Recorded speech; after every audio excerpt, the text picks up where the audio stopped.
The text came 3 months before Hannah's wedding. My sister.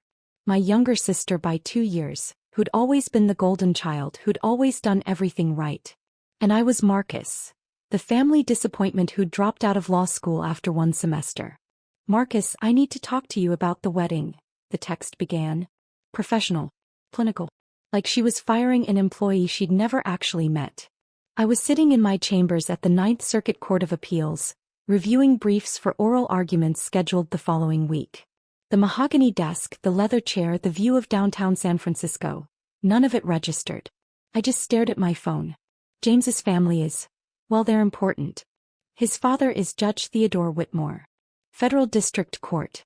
His mother sits on the boards of the Symphony and the Children's Hospital. This wedding is a significant social event.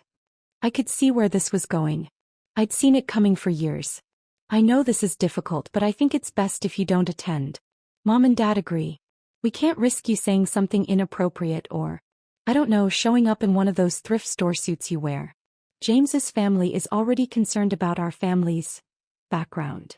Our background. We grew up middle class in Sacramento. Dad was an accountant. Mom was a teacher. We weren't wealthy, but we weren't poor. We were comfortable. Normal. But Hannah had always wanted more. She'd gone to Stanford on scholarship, graduated summa cum laude, landed a position at a prestigious law firm in San Francisco.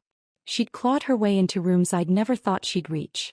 And she'd met James Whitmore III, associate at another firm, son of a federal judge, heir to old San Francisco money. I typed back, congratulations on your engagement. I understand. I hope you have a beautiful day. 3 minutes later, Mom called. Marcus, honey, you know we love you. I know, Mom. It's just, this is Hannah's day. And James's family, they're very traditional. Very particular. Hannah's worked so hard to fit in with them. We can't have anything jeopardize that. I understand. Do you? Because I need you to really understand.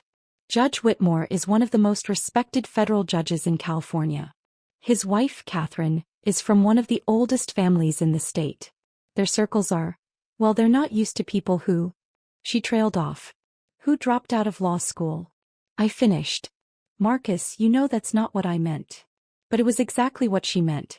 It had been 12 years since I'd left Stanford Law after 1 semester. 12 years of being the family embarrassment. The one who'd had a full ride to one of the best law schools in the country and threw it all away. They didn't know why I'd left. I'd never told them. Hannah asked me to explain the situation, Mom continued. She doesn't want drama at her wedding. And frankly, neither do your father and I. We've worked very hard to make a good impression on the Whitmore family. We can't have you there in some cheap suit talking about your freelance work or whatever it is you do. Freelance work. That's what I'd told them. Vague consulting. Document review. Research projects. They'd never asked for details. They'd never wanted to know. It was easier for them to believe I was scraping by, barely making ends meet in some tiny apartment in Oakland. I won't come, I said quietly. Tell Hannah I understand. You're such a good brother, Mom said, relief flooding her voice. This means so much to Hannah. And who knows? Maybe being around James's family will open some doors for your father and me. Judge Whitmore has connections everywhere. After she hung up, I sat in my chambers for a long time. Through the windows I could see the city spreading out below. The financial district, the bay, the Golden Gate Bridge in the distance. My clerk, Jennifer, knocked softly on the door. Judge Rivera? The Hawthorne brief is ready for your review. Thank you, Jennifer. Just leave it on the desk. She hesitated. Are you all right, sir? I looked up at her. Jennifer was brilliant. Harvard Law, top of her class, clerking for me before she'd move on to clerk for a Supreme Court justice next year. She reminded me of myself at her age. Hungry. Driven. Idealistic. I'm fine. Family matter. She nodded and left quietly. She knew better than to pry. I'd been appointed to the Ninth Circuit Court of Appeals 3 years ago at 42, one of the youngest appellate judges in the country. Before that, I'd spent 10 years as a federal prosecutor, building cases against white-collar criminals, corrupt officials, organized crime figures. I'd won 98% of my cases. I'd been profiled in legal journals. The Attorney General had personally called to congratulate me on my appointment. And my family had no idea. When I dropped out of Stanford Law after one semester, I hadn't actually dropped out. I'd transferred to Harvard on a full scholarship. I'd graduated top of my class 3 years later, turned down offers from every major firm in New York and D.C., and joined the U.S. Attorney's Office in San Francisco. I'd spent those years building a reputation, building a career, building a life, and I'd let my family believe I was a failure. But at first it was protection. That one semester at Stanford had taught me something crucial. My family couldn't handle my success.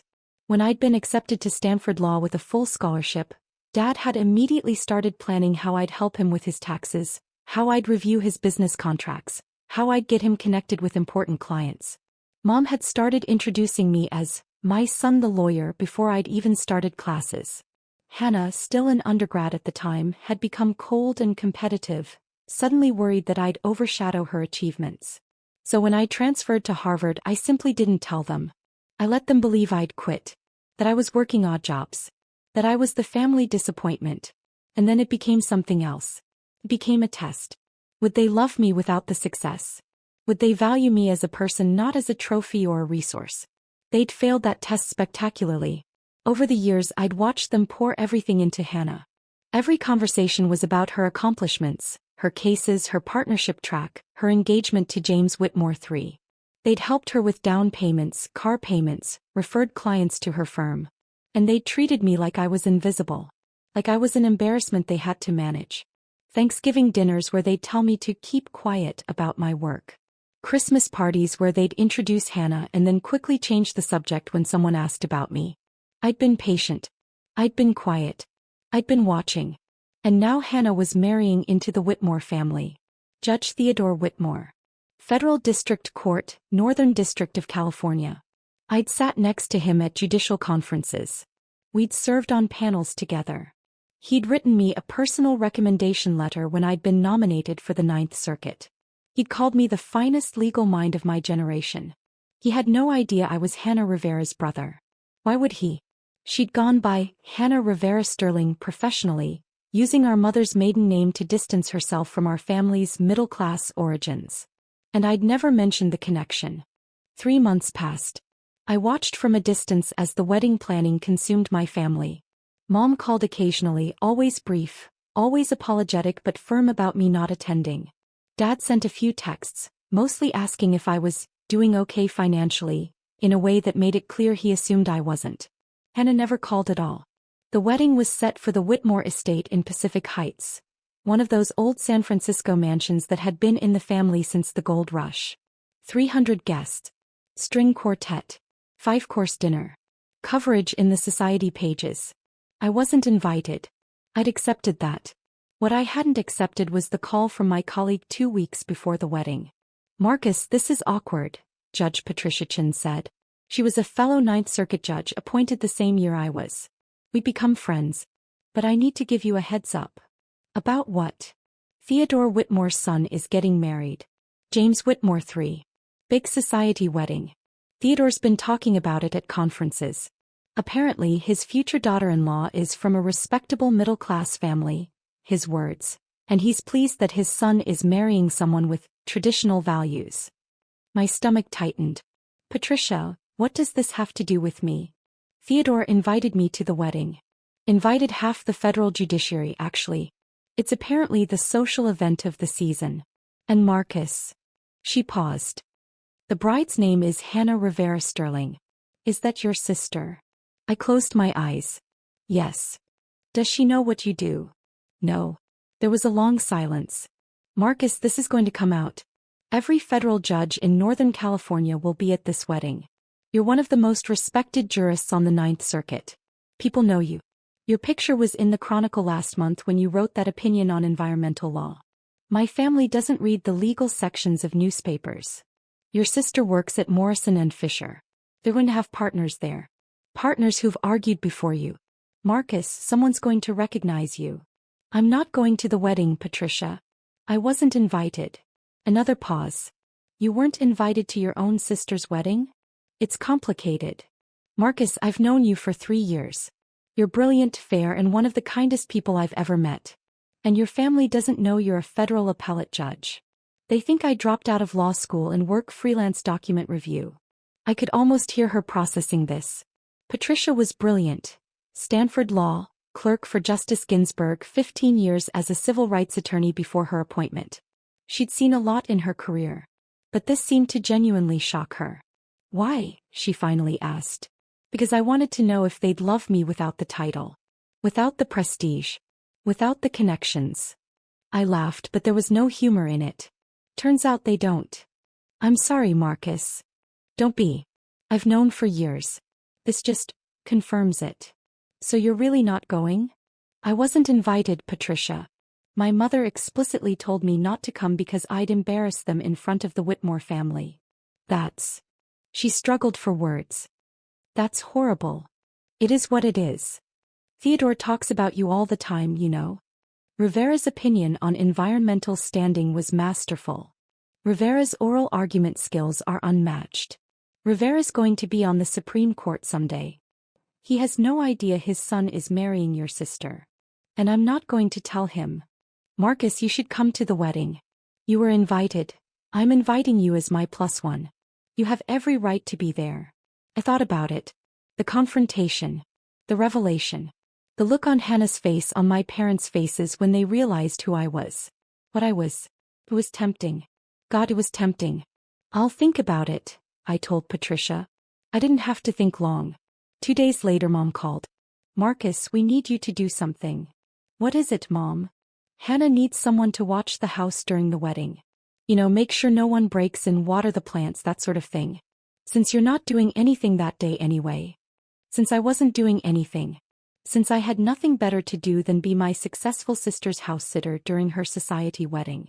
We'll pay you, Dad added. He joined the call. $200. That should help with your rent. $200. I made $220,000 a year as a federal judge. I owned a 3-bedroom condo in Russian Hill worth $2.3 million. I had investments, savings, a pension that would pay me for life. And they wanted to pay me $200 to watch Hannah's house. Actually, I said slowly, I won't be available that day. I have a work commitment. Marcus, you can't blow this off, Mom said sharply. This is important. Hannah's counting on you. Hannah told me not to come to her wedding because I'd embarrass her. But now she's counting on me to watch her house. Don't be dramatic. You know what I mean. Your family. This is what family does. Then I'll see you at the wedding. There was a stunned silence. Marcus, we talked about this, Dad said. You're not invited. James's family. Judge Whitmore invited me, I said calmly. Or rather, Judge Chin invited me as her guest. I'll be there. You can't just show up. Hannah's voice cut in. She'd been listening the whole time. Marcus, this is my wedding. My day. You'll ruin everything. How would I ruin it, Hannah? By showing up in some cheap suit, by saying something stupid, by making James's family think we're trash. I supplied quietly. Is that the word you're looking for? I didn't say that. But you thought it. You all thought it. For 12 years you've thought it. Marcus, you dropped out of Stanford Law. Hannah said. You threw away a full scholarship. You work dead-end freelance jobs. You live in some tiny apartment. You drive a car that's 15 years old. What were we supposed to think? My car was indeed 15 years old. A 2011 Toyota Camry. Reliable. Practical. I'd bought it new during my first year as an AUSA and never saw the need to replace it. But in Hannah's world, the car you drove mattered more than the person driving it. I'm coming to the wedding, I repeated. Judge Chin invited me. If you have a problem with that, take it up with her. I hung up. My phone exploded with texts. Dead. Hannah. Even Hannah's maid of honor, my cousin Jessica, who apparently felt the need to weigh in on family drama that wasn't hers. I ignored them all. The day of the wedding arrived. I put on my best suit, a custom-tailored Tom Ford I'd bought for judicial conferences. Navy blue. Impeccably fitted. I looked good. I looked exactly like what I was. A successful federal appellate judge at the top of his career. I picked up Patricia in my 15-year-old Camry. She lived in No Valley, not far from my place. You ready for this? She asked as she slid into the passenger seat. Not even a little bit. You could still back out. We could grab dinner somewhere else. I shook my head. No. I've let them control the narrative for 12 years. It's time they knew the truth. The Whitmore estate was everything I'd imagined. Massive. Historic. Gardens that probably required a full-time staff. Valets taking cars. String quartet playing on the lawn. Patricia and I walked up together. I could see the other judges arriving. Judge Morrison from the district court, Judge Yamaguchi from the Ninth Circuit, even Judge Bradford who'd been on the bench for 30 years. They all knew me. They all greeted me warmly. Rivera. Didn't know you'd be here, Judge Morrison said, shaking my hand. Judge Chin was kind enough to invite me. Well, Theodore will be thrilled. He's been praising that environmental standing opinion you wrote for months. We moved through the receiving line. I could see Hannah in the distance, resplendent in white, greeting guests with James at her side. I could see my parents, dressed in formal wear that probably cost them more than they'd normally spend on clothes in a year, trying desperately to look like they belonged. They hadn't seen me yet. I stayed in the crowd, letting Patricia navigate us to our assigned table. Table 4. Right up front. Because we were sitting with the federal judges. Table 16 way in the back near the kitchen was where my parents were seated. With distant relatives and friends of friends. The filler guests. If they'd only known. The ceremony was beautiful. I'll give Hannah that. She'd always had exquisite taste. The venue, the flowers, the music. Everything was perfect. James looked proud. Judge Whitmore looked proud. My parents looked nervous, sitting in their distant seats, trying not to draw attention to themselves. And then came the reception. We were seated at our table when I saw Mom's face across the room. She'd spotted me. I watched the confusion, then the shock, then the absolute horror cross her features as she realized I was not only there, but seated at one of the best tables in the house. She whispered urgently to Dad. He turned. His expression mirrored hers. Hannah hadn't seen me yet. She was too busy greeting the important guests at the front tables. The partners from her firm. The politicians. The society figures. The people who mattered. Dinner was served. 5 courses, each more elaborate than the last. The judges at my table were good company. We talked about recent cases, upcoming arguments, changes in federal procedure. Rivera, your dissent in the Martinez case was masterful, Judge Yamaguchi said. Scalia-level precision. Thank you, Judge. Though I wish it had been the majority opinion. Give it time. Your reasoning will win out. It always does. I saw Hannah's head turn. She'd heard my name. She was scanning the room trying to locate me. Our eyes met across the reception hall.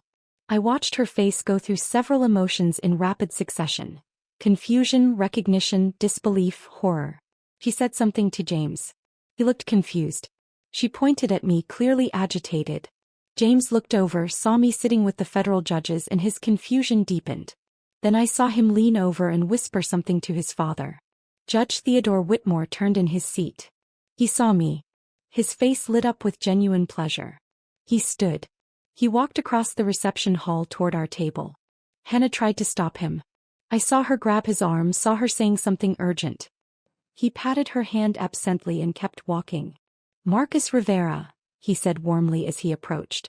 I didn't know you'd be here. This is wonderful. The entire reception had gone quiet. 300 people watching as one of the most powerful federal judges in California crossed the room to greet someone at table 4. I stood and shook his hand. Judge Whitmore. Thank you for having me. And congratulations. James is a lucky man. He is indeed. Hannah is remarkable. Sharp mind. Great instincts. He turned to the table. Have you all met Judge Rivera? Ninth Circuit. One of the finest legal minds I've encountered in 30 years on the bench. I could see my family's faces. Mom's mouth was open. Dad looked like he might be sick. Hannah had turned completely white. Actually, I said carefully, I should mention, Hannah is my sister. Theodore Whitmore stopped mid-sentence. He looked at me. Looked at Hannah. Looked back at me. Your sister? Hannah Rivera is your sister. Sir. Hannah Rivera Sterling, professionally. But yes. My younger sister. But. He was genuinely confused. She never mentioned. She talked about her family, but. He trailed off. Of course she'd never mention me. I was the embarrassment. The dropout. The failure she had to hide from her prestigious in-laws. It's complicated, I said quietly. Theodore's expression shifted.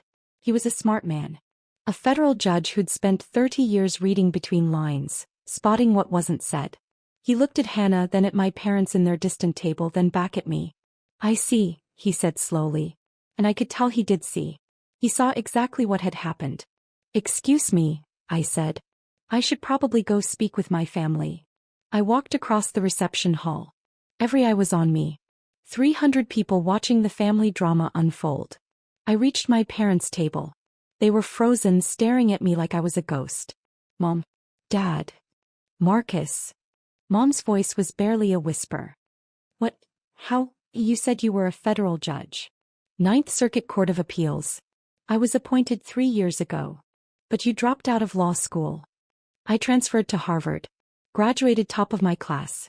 Spent 10 years as a federal prosecutor. Then I was appointed to the appellate court. Dad's face was red. Angry? Embarrassed? I couldn't tell. And you never told us? I did tell you. That first semester at Stanford, I told you I was transferring. You weren't listening. You were too busy being disappointed in me for quitting. So I stopped trying to explain. That was 12 years ago. Yes. 12 years of being treated like I was worthless. 12 years of being the family embarrassment. 12 years of watching you pour everything into Hannah while treating me like I didn't exist. We thought you needed tough love. Mom said. We thought you'd thrown your life away. So you punished me for it. For 12 years. And you never once asked if there might be more to the story. You never once considered that maybe, just maybe, you didn't have all the facts. Hannah appeared at my shoulder. Her face was blotchy, her eyes wet. Marcus, please. Don't do this here. Don't ruin my wedding. I turned to look at her. My brilliant, ambitious, ruthless little sister. Ruin your wedding? Hannah, I was invited here by Judge Chin. I've been sitting with federal judges having perfectly pleasant conversations about case law and legal procedure. I'm not the one making a scene. You should have told me. You should have told us. Why? So you could use my connections? So you could brag about having a federal judge in the family? So you could leverage my position the same way you're leveraging James's family. She flinched like I'd slapped her. I wanted to know if you'd love me without the title, I said quietly. If you'd value me as a person, as your brother, without the prestige or the connections or the money. And you couldn't. You didn't. You've treated me like garbage for 12 years because you thought I was beneath you. We didn't, Mom started. You told me not to come to my sister's wedding because I'd embarrass you. You offered me $200 to watch Hannah's house like I was the hired help. You've spent 12 years making sure I knew exactly how little I mattered to you. If we'd known, Dad began. If you'd known I was successful, you would have treated me differently. I understand that. But don't you see? That's exactly the problem. Your love, your respect, your attention, it's all conditional. It's all based on what I can do for you, what status I can bring to the family, what doors I can open. Theodore Whitmore had followed me. He stood a few feet away watching. His face was grave. James, he called to his son. Come here, please. James hurried over, confused and worried. Son, did you know Hannah's brother was Judge Marcus Rivera? Ninth Circuit Court of Appeals. James shook his head. She said her brother dropped out of law school. That he did freelance work. She seemed embarrassed to talk about him. Theodore nodded slowly. I see. He turned to Hannah. You were embarrassed by your brother? By one of the most respected federal appellate judges in the country? By a man I've personally called one of the finest legal minds of his generation. Hannah couldn't speak. She just stood there, tears running down her face. Judge Whitmore, I said quietly, this is between me and my family. I apologize for disrupting your son's wedding.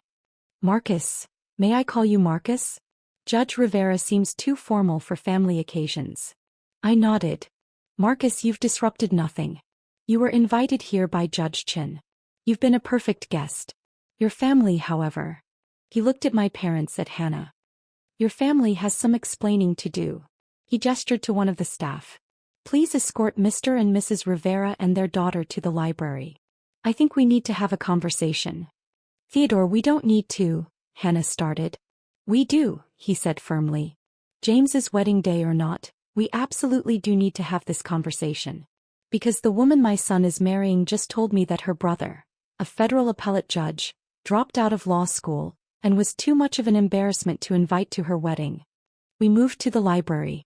Theodore, his wife Catherine, James, Hannah, my parents, me. Patricia had followed at a discreet distance, positioned to intervene if needed. Theodore closed the doors. Someone explain this to me. Because right now, it looks like Hannah deliberately misrepresented her family situation to my son. And that's a problem. I didn't lie. Hannah protested. I thought Marcus had dropped out. I thought he was. You thought wrong, I said. Because you never asked. None of you ever asked what actually happened. You let us believe, Mom started. I told you I was transferring. You chose not to believe me. You chose to see what you wanted to see, the disappointing son who'd thrown his life away. It fit your narrative better. It made Hannah look better by comparison. So you went with it. Catherine Whitmore spoke for the first time. Her voice was cold. Are you telling me that you've been treating your son, a federal appellate judge, like a failure for over a decade? Mom couldn't meet her eyes. And you, Catherine turned to Hannah, you were so embarrassed by your brother that you told my son he'd dropped out of law school? That he wasn't suitable to attend your wedding? Mrs. Whitmore, Hannah's voice broke. I didn't know. I really didn't know. Did you ask? Catherine's question was sharp. Did you ever, in 12 years, ask your brother what he was actually doing? Silence. I didn't think so. Catherine looked at her husband.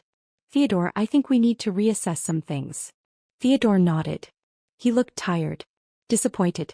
James, I think you and Hannah need to have a serious conversation about honesty and family values. James looked shell-shocked. Dad, Not now, son. But soon. These are not the values we raised you with. And they're not the values I expect in my daughter-in-law. He turned to me. Marcus, I owe you an apology. I've sat next to you at conferences. I've praised your work. I've considered you a friend and colleague. And I had no idea you were being treated this way by your own family. You didn't need to know, Judge Whitmore. This isn't your problem. It became my problem when my son married into this family. And it's my problem now because I have a great deal of respect for you, and I'm genuinely angry on your behalf. He looked at my parents. You should be ashamed of yourselves. Dad found his voice. We made a mistake. We see that now. But Marcus, you have to understand. I understand perfectly. You're upset because you just found out I could have opened doors for you. You're upset because you just realized how useful I could have been. You're not upset because you hurt me. You're upset because you missed out on 12 years of connections. The truth of it hung in the air like smoke. Marcus, Mom said desperately, we love you. We've always loved you. No, you haven't. You've loved the idea of me. You loved me when you thought I was going to be a successful lawyer you could brag about. And then when that didn't happen, or when you thought it didn't happen, you discarded me. You loved Hannah because she was everything you wanted in a child. Successful. Connected. Upwardly mobile. I was just the reminder of failure. That's not fair, Hannah started. Fair? You told me not to come to your wedding, Hannah. You told me I'd embarrass you. You offered to pay me $200 to watch your house because you thought I was poor and desperate.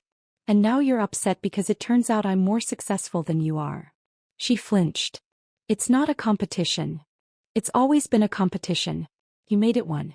Every family dinner, every holiday, every conversation, you made sure everyone knew how well you were doing and how poorly I was doing. You made sure everyone knew you were the success and I was the failure. Theodore cleared his throat. I think this is a conversation you all need to have privately. But I want to be very clear. James, your wedding day aside, this situation is troubling. Hannah, if you want to be part of this family, you need to address how you've treated your brother. I didn't know. Hannah said again, tears streaming down her face. You chose not to know, Catherine said coldly. There's a difference. We left the library.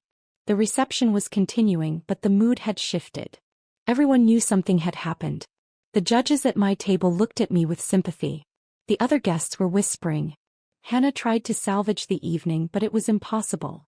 The damage was done. James looked at her differently now. Theodore and Catherine kept their distance. And my parents sat at their back table stunned and silent. I found Patricia. I think it's time to go. You sure? We haven't had cake yet. I'm sure. As we walked out, Theodore caught up with us. Marcus, wait. I turned. I meant what I said in there. I have tremendous respect for you. As a jurist, as a colleague, and now, knowing what you've endured from your family as a person. You've handled this with remarkable grace. Thank you, Judge Whitmore. And Marcus? Your family's loss is the legal community's gain. We're lucky to have you. I nodded, not trusting myself to speak. Patricia drove us home in silence. We stopped at a bar in North Beach, ordered drinks, and sat without talking for a long time. You okay? She finally asked. I don't know. Ask me in a week. That took courage, what you did. Or stupidity. I'm not sure which. Courage, she said firmly. Definitely courage. The next morning, I woke to 47 missed calls and 126 text messages. Dad, Hannah, even James. I ignored them all. A week later, a letter arrived. Formal. Legal letterhead. From Theodore Whitmore's personal attorney. My heart sank. Was he going to sue me? Accuse me of ruining his son's wedding? I opened it carefully. Dear Judge Rivera. After the events of last Saturday, Judge Theodore Whitmore would like to extend a personal invitation to you for dinner at his home. He understands if you would prefer to decline given the circumstances, but he wishes to make clear that he considers you a valued colleague and friend, and he would very much like to continue your professional and personal relationship independent of your family connections. Please contact his office at your convenience to arrange a suitable date. I stared at the letter for a long time. Then I called Patricia. He wants to have dinner with me. Theodore Whitmore. Wants to have dinner with me. Of course he does. You're brilliant, you're accomplished, and you just proved you have more integrity in your little finger than your entire family combined. Should I go? Marcus, that man has been praising you for years. He recommended you for the Ninth Circuit. He's not inviting you because you're Hannah's brother. He's inviting you because you're Marcus Rivera. Take the meeting. I did. 3 weeks later, I had dinner at the Whitmore estate. Theodore. Catherine. James. No Hannah. No my parents. We talked about law, about upcoming cases, about the challenges facing the federal judiciary. It was professional, respectful, pleasant. At the end of the evening as I was leaving, Theodore walked me to the door. Marcus, I need to tell you something. Hannah and James are in marriage counseling. I stopped. I'm sorry. I never meant. Don't apologize. They need it. What happened at the wedding? It revealed some issues that needed addressing. Hannah's relationship with the truth, with her family, with her own insecurities. James's tendency to take things at face value without asking questions. They're working through it. And you? How do you feel about all of this? Theodore smiled sadly. I feel like I failed my son. I taught him to value prestige and status. I taught him that success mattered more than character. And he chose a wife who embodied those values. So in a way, this is my fault too. Judge Whitmore. Theodore. Please. Call me Theodore. Theodore, you're not responsible for my family's behavior. No. But I am responsible for teaching my son the values that made that behavior acceptable to him. Hannah told him her brother was a dropout and James never questioned it. Never thought to ask why a family would treat a member that way. He just accepted it because it fit the narrative they wanted. Is Hannah angry with me? Furious. Humiliated. Embarrassed. All of the above. But she's also starting to understand what she did. What your whole family did. The counselor has been enlightening for both of them. What about my parents? They've called here 17 times. Catherine refuses to take their calls. I've spoken to your mother twice. She wants me to convince you to forgive and forget. She thinks this is all a misunderstanding that can be smoothed over. Of course she does. Marcus, I'm not going to tell you what to do. But I will tell you this. You don't owe them anything. Not forgiveness. Not reconciliation. Not even acknowledgement. What they did to you is cruel. Systematic. Sustained over 12 years. That's not a misunderstanding. That's a choice. I nodded, feeling the weight of his words. But, he continued, if you do choose to reconcile, do it on your terms. Not theirs. Don't let them rewrite history. Don't let them pretend this was all just a mistake. Make them own what they did. 6 months passed. Hannah and James stayed married, but the relationship was strained. I heard through the grapevine that Hannah had been passed over for partner at her firm. Apparently her managing partner had been at the wedding and witnessed the entire debacle. Reputation mattered in big law and Hannah's had taken a hit.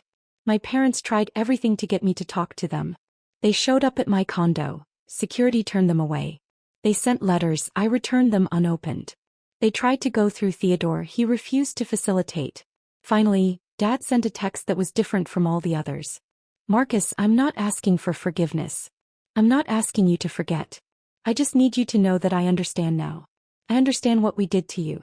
I understand why you stopped trying to tell us the truth. And I understand that we don't deserve another chance. But I love you.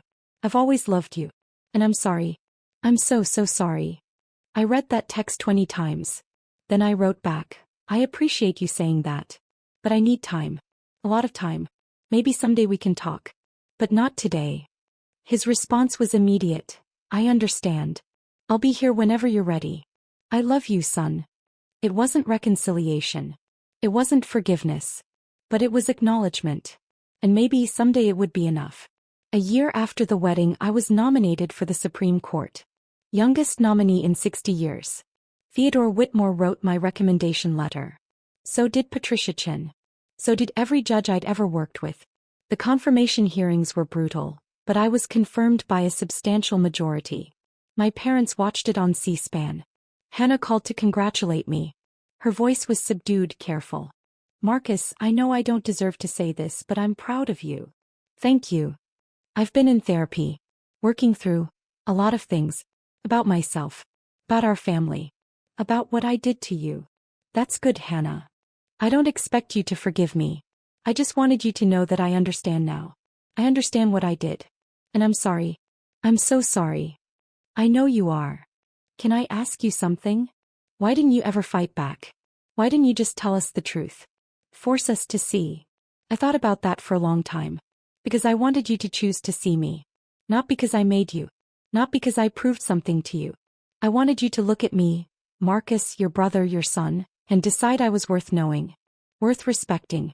Worth loving. Even if I had dropped out of law school. Even if I was working freelance document review. I wanted you to value me as a person, not as a credential. He was crying now. We failed that test, didn't we? Yes. You did. I'm sorry. I know. We hung up. I didn't know if we'd ever have a real relationship again. But at least now she understood what had been broken. What had been lost. I sat in my new Supreme Court office. Larger than my Ninth Circuit chambers with a better view, more history, more weight. I thought about that terrified 22-year-old who'd left Stanford Law after one semester because his family's expectations were suffocating him. That kid had made the right choice. He'd chosen truth over appearances. He'd chosen integrity over approval. He'd chosen himself. And now, 30 years later, sitting in the highest court in the land, I knew one thing with absolute certainty. I'd rather be unloved for who I really am than loved for who they wanted me to be. That was the real victory. Not the nomination. Not the career. Not the vindication. The real victory was knowing finally that I was enough. Exactly as I was. And I always had been.